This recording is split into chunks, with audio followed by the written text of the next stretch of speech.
recorded live at 4ZZZ Studios, Meanjin, Brisbane. On 102.1 FM. And broadcast across Australia on the Community Radio Network. You're listening to Z Games. Z Games brings you the best in gaming news, reviews, community and culture. Want to reach out? Share your hot take? Or do you just want to share your favourite game? Find us on socials at ZEDGamesAU.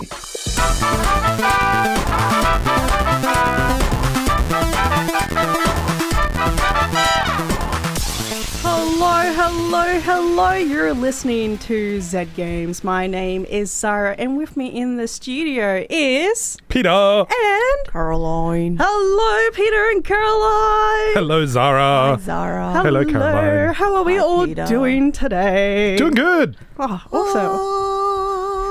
awesome. Exactly. That's awesome. Okay, good.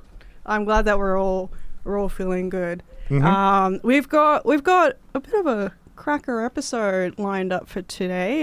We've got news, we've got some reviews as well. We've got a bit of a bundle of reviews actually. Indeed. An assortment? An assortment, one might say. Perhaps even Collection. a charcuterie board of games. Oh, I could go for a charcuterie board. Oh, so could I. Jesus. How about best shared. what we've got next, which is...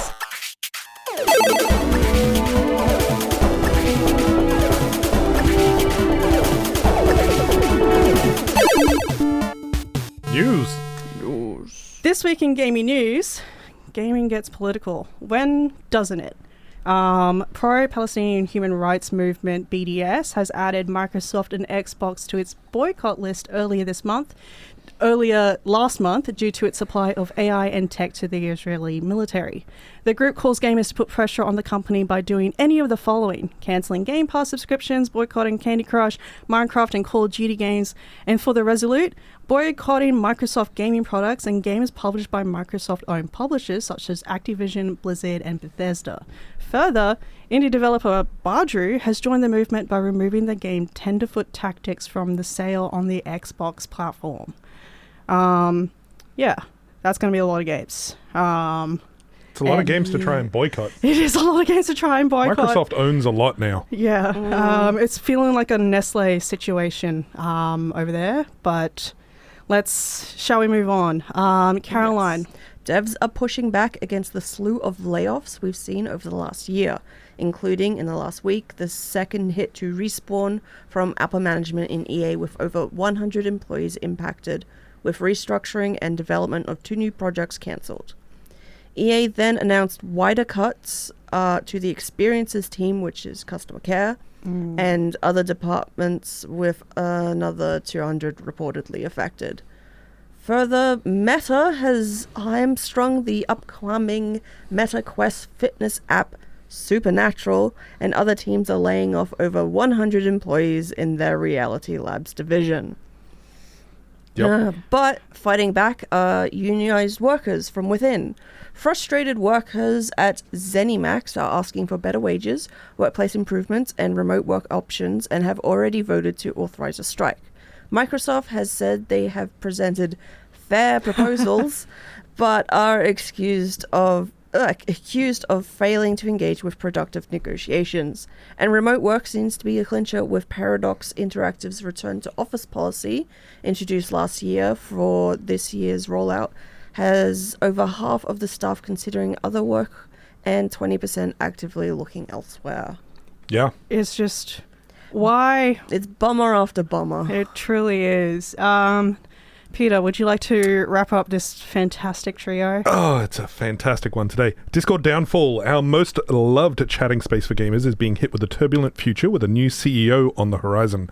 Former Activision CSO, Humam Sakini, to be exact. Sakini originally started his rise to fame in Kingdom Digital Entertainment's Candy Crush, and its acquisition by Activision is now moving to the big chair, and he states his focus on Discord's foundation in gaming into the future in his incoming statement. But he's going to be hit with his first obstacle soon enough, with a US teenager suing Roblox and Discord, holding them accountable for facilitating the sexual exploitation of the plaintiff. The allegation specifically to Discord's Mark is advertising statement of safety specific to minors while also allowing users to host and post explicit and illegal content, as well as prioritizing growth over safety concerns. It's rough. It is rough. And those concerns are pretty legitimate. I've seen not great stuff on Discord. I've seen not great stuff on the internet. The internet is what it is. But it's a hellhole and a cesspit. It is. And I love it. It can be a hellhole and a cesspit, and we are all but pigs that just like to grovel in the mud. However, there is a difference between toxic mud and just mud. Yep. And it's very much in the toxic category. Let's wrap up with some quick gaming bites and some game releases. This one's really funny. This one's funny. We've all noticed, so GPUs are getting bigger. Graphical processing unit of your computer is getting bigger. Yes. Would you say it's becoming an absolute unit? I think that happened a while ago. Well, now Asus is including gyroscopes in the 50 series graphics cards to detect sagging and proper installation of the unwieldy bricks of power. Yep. Can I come with a gyroscope to detect sagging in me? At what point do we get a graphics card and then attach computer components to it, as opposed to put the graphics card in a computer? I think it's not that far off. It's No. not that far off, Peter.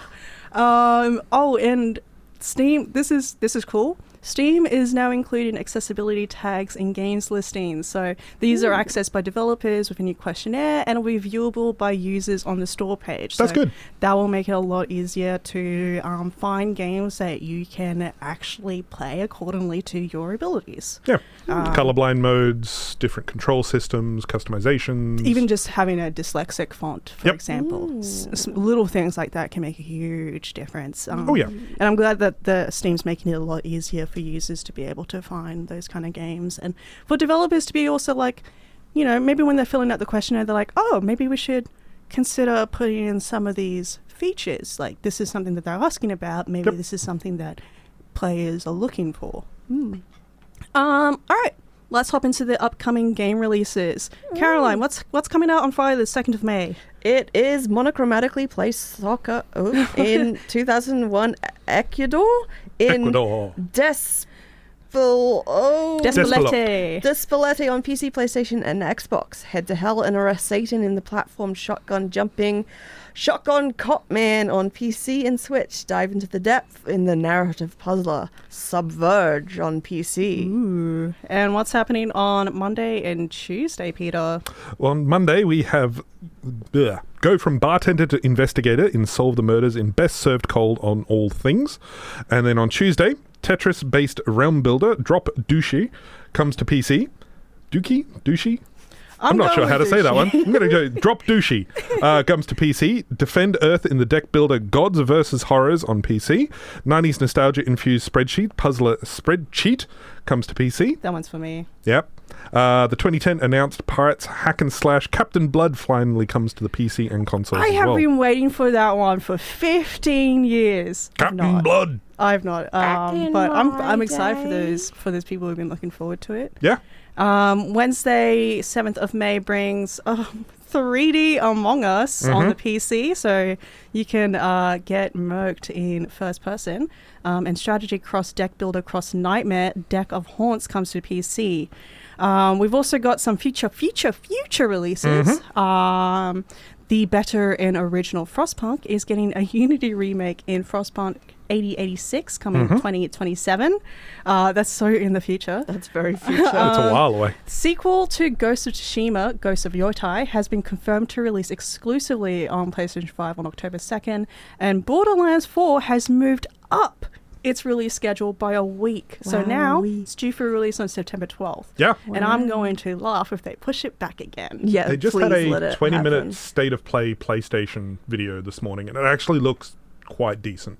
Okay. All right. I'm willing to stand corrected when it comes out. But you know what?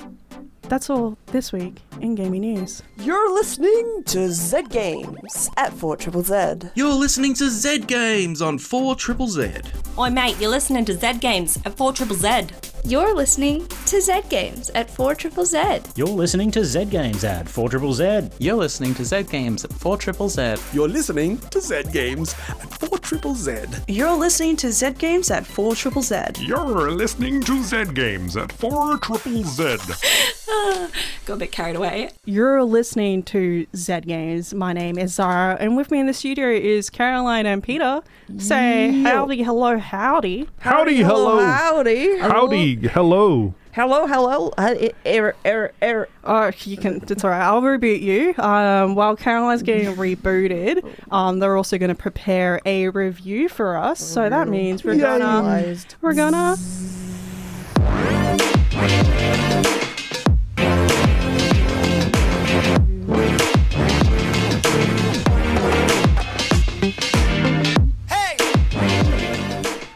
The platform, Steam. Genre, Souls-like Metroidvania. Action.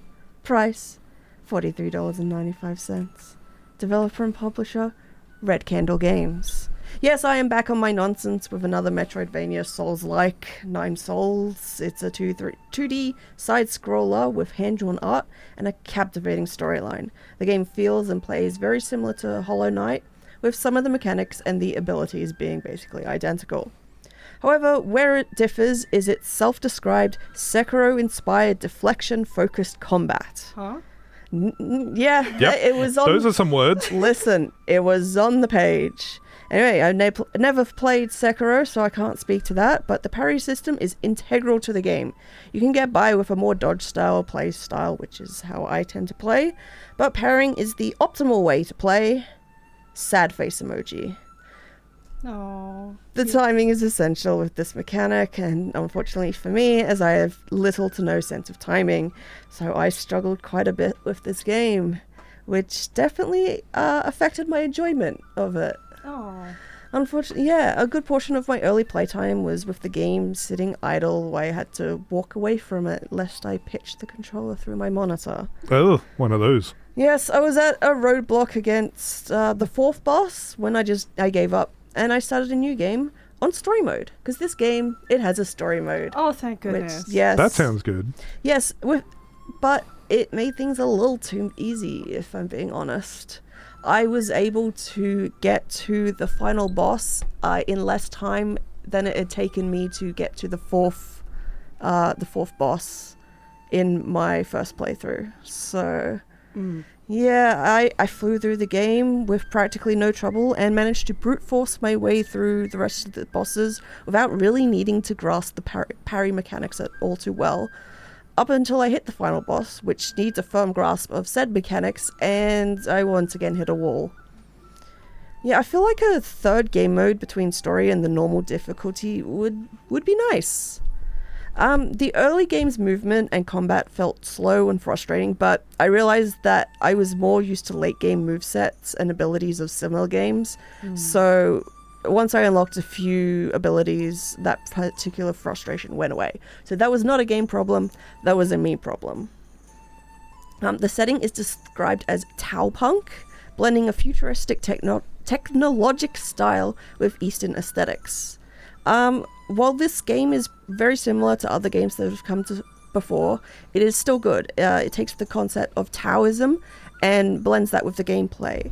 Thoughtful, deliberate, and precise combat is rewarded, with an emphasis on turning the enemy's attacks against them as part of the parry system.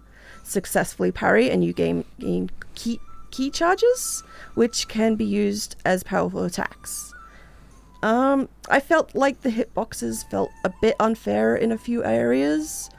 Like if I exit the dodge during a enemy's spear attack, you'd think I'd just have to avoid the spearhead. But no, I exit the dodge and touch the shaft, just slightly, and I get the full brunt of the attack. I don't know if it was actually unfair, if I'm just not good at dodging, and therefore I'm salty about it. The audio, yeah, I'm bad at games.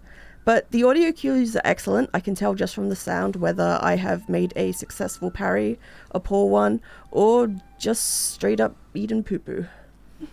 The game has beautiful music, and lots of it. There's 72 tracks in its soundtrack. I feel like the game's strongest point is its world building and story. It's great. The way it unfolds as it just sticks you in the middle of it, and the character you play knows what's going on, but you as the player have no idea and have to piece it together from dialogue, descriptions of objects in the game world, and from context clues. The game doesn't hold your hand, and it allows the story to unfold in a truly captivating way. For the story, I don't want to spoil anything. It did make me cry at one point, just absolute like sad sobbing tears, mess. Oh yeah, happy tears? No sad tears. Oh. The story got me. Oh, Oh yeah. Yeah, the story's like, to not spoil it, it's like cat people in space. It's about science versus mysticism and spirituality, the clashing of different ideals about being a good person and what ties us to one another and what we owe to each other, and about letting go. Yeah, the developers and publisher have made 2 games prior to this, both of them in the horror genre. I tried to play the first game, Detention. I made it 15 minutes that's in. the same people. Got jump scared, and I gave up. Because no. Oh, okay, that's the same people. Yeah, huh? it's a. They also did Devotion, which is a kind of, it's like PT in a Taiwanese apartment complex. Oh. I remember that I watched a YouTube video of it back in the day because the stories they do are so good. But yeah, it's horror, and so it's a really big departure. Yeah. But yeah, despite it all, I liked it. The story was what made me come back, despite the frustration in me, not being good at it. But yeah, all in all, I'd say give it a go. Nice. Yeah. When was it out again? In May? May last year, yeah. May last year. Okay, so it's already out. Yes. Right. It's been out for quite a while because I am always late to the game. That's Games. all right. That's all right. It's better late than never. All the bugs should hopefully be fixed. Awesome. Thank you so much for that review. You're welcome. Really appreciate that. I feel like I need to point out that Souls is spelled S-O-L-S. Oh yeah, the Souls are boss people. They're the ones that you have to kill. Okay. Sorry, listen, I was so taken by just the beautiful emotional story that I'm like, I don't care about the structure of, it's a Souls, like, you gotta kill guys and then you use the abilities you get to unlock different places of the map, yada yada yada, Yeah. This. Yeah. We know the drill. The weekly dose of science on 4ZZZ is now available as a podcast. I learned that you can hear the difference between different water temperatures when they're poured. I'm going to pour one after the other into a different glass, and you have to tell me which one is which temperature. I've got a hot and a cold. Right, here's the first one. Any thoughts? Yeah, I'm saying cold. It sounds cool, yeah. Yeah? Okay. Here's the second one.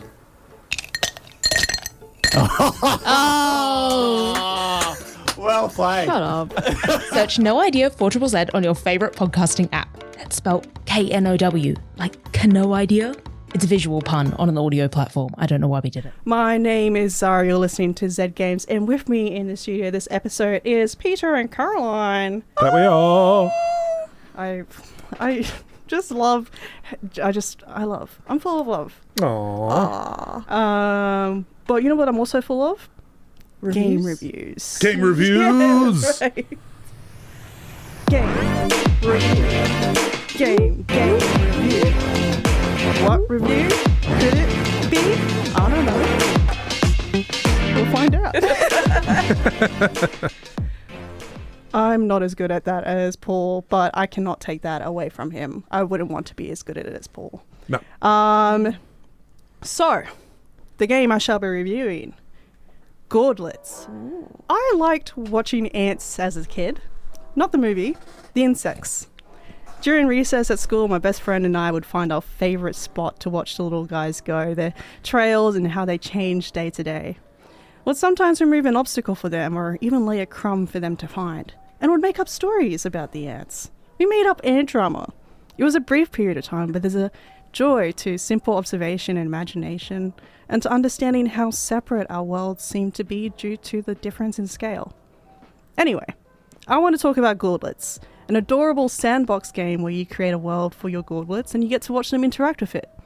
Developed by AuntiGames, it's become my latest attempt in finding a game that replicates the experience of watching an ant's nest as a child. It's quite a detailed game in a pixel-like art style that can be rotated and zoomed in and out like a city builder.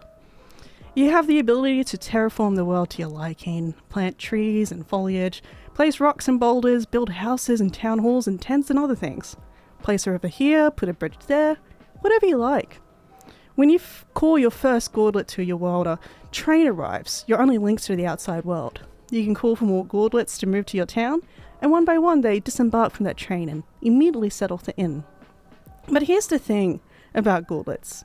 They're not fussed. They're simply not bothered. They don't really want anything. They don't get sick or die. They don't get hungry or thirsty. They just like to hang out. And if they come across a swing, they're going to swing on it. What I mean to say is that there are no demands from this game. There's no currency, no materials you need to collect to build more things. There's no consequence for tearing up everything and rebuilding absolutely everything. The Gourdlets are not bothered, and you don't have anything to lose. And this made it a good companion game for watching lectures, because I could have it on one screen and just watch my Gourdlets roam around enjoying this town I made for them. I could zoom in on a corner and really put in a lot of detail, gardening in my little town. I put bins where I felt bins should go, and I made sure they had plenty of seats, toys, entertainment, picnics, and barbecues. After a period of time, Gourdlets will bloom, and you can harvest it.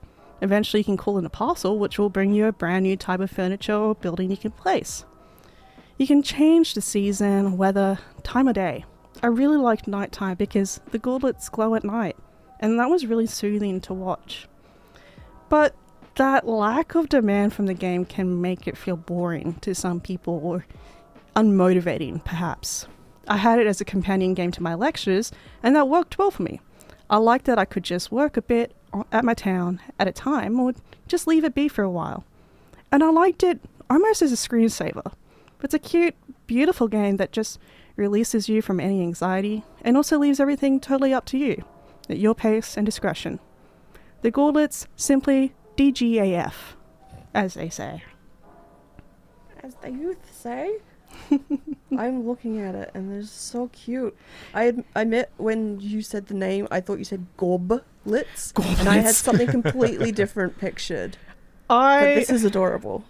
Well, now I need to go find whatever Gourdlets would be, because now I want to play that. I have an image in my head. They're very round and slightly saggy, maybe. But anyway, these are adorable. Can you set them on fire? Drop them in the ocean? No, that you can't really do anything to them. They're just doing their own thing. They're like run around. And you facilitate their existence. Like not even they're just simply not bothered. They're just So living if you in just this had world. a little 1x1 square, would you be able to have a bunch of Gourdlets on it? Yes, you can, but it does make you feel bad because, that feels unethical, even though they don't care. They don't care though. Well, so you can do anything. But I care. I guess this come to...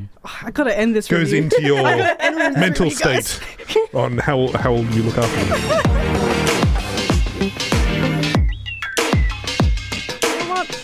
Let's just hop into it. I got another review. Alright, another review. It's about a frog. A sleeping frog. A sleeping frog is growing grass. No, not that kind of grass. Oh. Disappointing. Wow. Unbelievable. Ropuka's Idle Island, developed by Moczan, Little Chmura, and Begoña Pereda, and on the platform PC. Want to watch grass grow? What if there was a sleepy frog who would cut the grass after it grows, harvesting it? What if that sleepy frog was harvesting grass on your desktop, floating on a little island, not needing any input from you, but quite happy to do his thing? Let me tell you about Ropuka's Idle Island. Developed by this trio, it has joined my assortment of idle games to keep me company while I smash up my work, whether that's lectures, note-taking, reading chapter after chapter on legislation and case law. Ropuka is a diligent frog who understands the importance of rest and whimsy. The grass grows, he'll harvest it until he's tired, and then he goes to rest until his stamina is restored. We stand a king. As he harvests grass clippings, you can trade it in for upgrades that improves the quality of the grass or increases the speed it grows. Or you can increase Ropuka's stamina, so he can harvest for longer, or he's able to cut grass more quickly. It seems like you can continue to upgrade infinitely, but the cost of the upgrades increases steeply. Over time, Ropuka will generate coins. You can also buy coins. You can use these coins to unlock cosmetics like a flower crown or headphones for Ropuka. Cute. Different coloured grass, a different style of home for him. You can customise his little island quite a lot, and there's a lot of options to unlock. You can also buy some lottery tickets which will randomly unlock or increase the rank of cosmetics. And there is music to go with the game. They had a recent update introducing a selection of mixtapes, which is an assortment of ambient sounds like birds, rain and wind, and lo-fi music. Nice. If I want to listen to lo-fi music, it was perfect. But if I didn't, I could just easily mute it. And that's really it. Ropuka is your friendly, sleepy desktop frog with a job to do. It's a very unobtrusive game that can just play around on your desktop, above or underneath whatever window you're working on. You can resize it, switch him from monitor to monitor, put him in the corner, put him in the middle screen, just wherever you need him to be. Nice. And Ropuka will be there. It looks really cute. It does. And now I'm wondering how many desktop idle little things that you can put anywhere could you fit onto one screen? I think I'm finding that out slowly but surely. How many idols is too many idols? When my computer starts to melt down. When the FPS of a very low FPS game starts to chug. When it starts to affect your Word documents. Yes, oh, yeah. Yes. And that is my review of Ropuka's Idle Island. Nice. Love. Love frogs. Love frogs. Love. Don't eat frogs. the egg. Grass, but not that type of grass. And we're coming up to the end of the episode. Aww. But that's okay because I've got a whole list of things you all should be looking forward to. Oh, yeah. Get your calendars out. All right. Are we all ready? Yep. Get your phone, get a calendar, pen or paper, somewhere to record these down. My head. So we've got BrisCon coming up on the 17th and 18th of May at the Mount Gravatt Showgrounds. There's tournaments, trading, bring and play, all with free entry. It is everything board game, tabletop RPGs, just miniatures, everything. So everything you can put on a table, they're all about it. That's about 2 weeks away. Yep. So you can check out briscon.com.au for more information. There is also a Brisbane Council listing about it as well. So look it up. You'll find it. Check it out. BrisCon. We've also got Indie Dev Night coming up at Lost Souls Netherworld on the 29th of May with another showcase of local games. Any devs who are interested in sharing their games, have a look at our Facebook. That's at ZEDGamesAU for a link to the form. It is a bit more of a chill, casual event, and it's always an awesome time. Oh, yeah. Also, free. Free. Free. Yep. Free games. You can't take the games home, but like you can play them and you can talk to the devs. Yeah, check out the devs, check out the indie games, Yeah. have a drink, meet some people in the gaming community and whatnot. Yeah. Or game developer community. And the next stop up from there, Queensland Games Festival will be back again on the 14th of June at the Brisbane Powerhouse. It's getting so close. It is bigger than ever. It's the biggest showcase of games developed by Queenslanders in Queensland. It's a totally free day full of games of all types, workshops, and the brand new Amplified Games hosted by Z Games. For more information, please check out queenslandgamesfestival.com.au. If you are a local dev and you want to submit one of your projects, go to that website for a link to the form. Expression of interest closes on the 11th of May. So don't delay. Just get that submission through. Yep. You got about a week. You got about a week. Chop, chop. We want to have so many games we don't know what to do with it. Except just put them all into the Brisbane Powerhouse and have people have a play. Oh, yeah. It's going to be a fun day. Again, completely free. Yes. Are you picking up a pattern here? People just want you to play games. Yeah. People just want you Local to play games, good games, board games, digital games, all the games. Everything. Play them, enjoy them, socialize with them. Yeah. And have fun. Yeah. That's really the most important thing. So that brings Z Games to the conclusion for this week, but don't worry, we'll be back again next week. They will be. Thank you, everyone. Thank Take you. care. I love you. Good night. Aw. Bye. Bye, everyone. Thanks for listening to Z Games. If you'd like to listen to more, you can find us on the Community Radio Plus app. Or find us on socials at ZED Games AU. See you next time.